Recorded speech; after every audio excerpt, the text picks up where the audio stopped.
ଆଜ୍ଞା ନମସ୍କାର, ମୁଁ କଲ୍ୟାଣ ଇଣ୍ଟେରିୟର୍ସ ଡିଜାଇନ୍ ଷ୍ଟୁଡ଼ିଓରୁ ମୁଁ କହୁଛି ଏବଂ ଆଗକୁ ଯେଉଁ ନୂତନ ବର୍ଷ 2024 ଉପଲକ୍ଷେ ସମସ୍ତଙ୍କୁ ହାର୍ଦ୍ଦିକ ଶୁଭେଚ୍ଛା ଓ ଶୁଭକାମନା। ଏହି ନୂଆ ବର୍ଷ ଆପଣଙ୍କ ଜୀବନରେ ନୂଆ ଆଶା, ନୂଆ ବିଶ୍ୱାସ ଓ ନୂଆ ରଙ୍ଗ ଭରିଦେଉ ଏବଂ ଆପଣଙ୍କ ପରିବାରରେ ସୁଖ ଶାନ୍ତି ସମୃଦ୍ଧି ସବୁବେଳେ ଏମିତି ବଜାୟ ଥାଉ।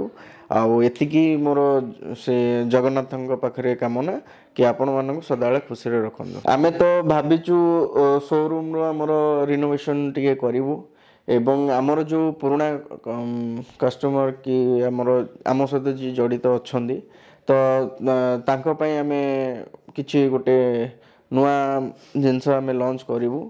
ତ ଏଇସବୁ ଆମେ ଭାବିଛୁ। ନୂଆ ବର୍ଷ ପାଇଁ ପ୍ଲାନିଂ ତ ସେମିତି ବିଶେଷ କିଛି ନାହିଁ। ଆଉ ନୂଆ ବର୍ଷ ତ ଏମିତି ପ୍ରତିବର୍ଷ ଆସୁଥିବ, ତ ଆମେ ଏନ୍ଜୟ କରୁଥିବା।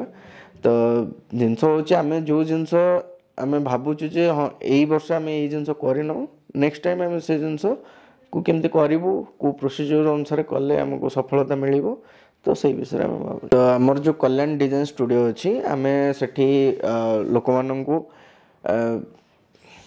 3D and 2D designing provide କରୁଛୁ। ତା ସହିତ ଇଣ୍ଟେରିୟର ୱାର୍କ ବି ହେଉଛି।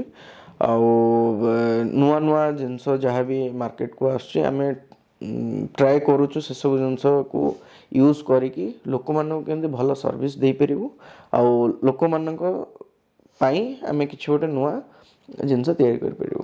ଘରର ଇଣ୍ଟେରିୟର ଆମେ କରିବୁ। ତ ନୂଆ ସର୍ଭିସ୍ ତ ଆମେ ତ ଫାଷ୍ଟ ମୁଁ ଯେମିତି ଆପଣଙ୍କୁ କହିଲି, ଆମେ ଟିକେ ଆମର ଡିଜାଇନିଂ ଶୋରୁମ୍ଟା ଟିକେ ଚେଞ୍ଜ କରୁଛୁ, ରିନୋଭେସନ୍ କରୁଛୁ ଏବଂ ତା ସହିତ ଲୋକମାନଙ୍କ ପାଇଁ ଆମେ ଡିଜାଇନିଂ ପାର୍ଟ ହେଲା ଆମେ ସେଇଟା ନୂଆ ବର୍ଷକୁ ଷ୍ଟାର୍ଟ କରୁଛୁ। ବହୁତ କିଛି ଅଫର୍ ରହିବ, ଏପର୍ଯ୍ୟନ୍ତ କିଛି ଡିସାଇଡ଼୍ ହେଇନି, ଆମର ସେ ଉପରେ ପ୍ଲାନିଂ ଚାଲିଛି।